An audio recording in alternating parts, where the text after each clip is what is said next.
आपल्या सर्वांचं खूप खूप आभार की या दडपशाहीच्या मौसममध्ये जिथे दिल्लीमध्ये विद्यार्थी जेव्हा स्वतःचे न्याय आणि हक्क मागायला रस्त्यावरती उतरतात आणि जेव्हा 21 मुलं पेपर फुटीमुळे स्वतःचा जीव गमावतात आणि त्यांच्यासाठी न्याय मागायला विद्यार्थी रस्त्यावरती उतरतात तेव्हा पोलीस त्यांना काठीने मारतात, लाठीचार्ज करतात, टिअर गॅस वापरतात, वॉटर कॅनन वापरतात आणि अशी बरीचशी लोक जे पोलीसमध्ये भरती नाही आहेत सिव्हिल ड्रेसवरती काठ्या घेऊन विद्यार्थ्यांना मारतात।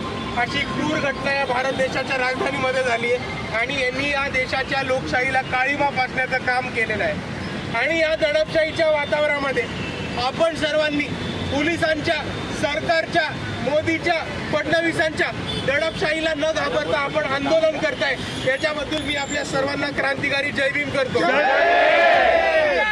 संघर्ष करो, हम तुम्हारे साथ हैं।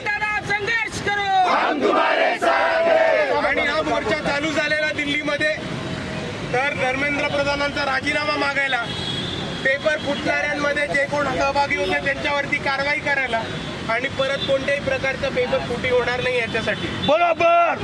पण जेव्हा विद्यार्थी आंदोलन करतात आणि तेव्हा पोलीस त्यांच्यावरती हल्ला करतात तेव्हा हा मुद्दा एका राजीनाम्याचा राहत नाही, हा एका उपोषणाचा राहत नाही, तर हा देशाची लोकशाही वाचवण्याचा आणि भारताचं जे भविष्य आहे म्हणजे आपले विद्यार्थी आणि तरुण त्यांच्यावरती जेव्हा हमला होतो तेव्हा त्यांच्या मागे उभं राहून त्यांना बळ देण्याचा मुद्दा होतो।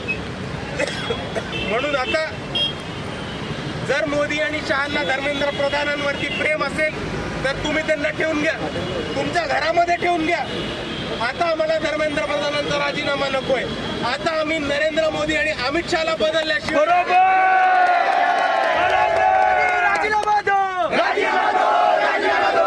आणि पुढच्या निवडणुकीमध्ये हे दडपशाहीचं जे सरकार आहे त्यांना कोणत्याही परिस्थितीमध्ये हटवून आपलं आंबेडकरवादी सरकार बसवायचं।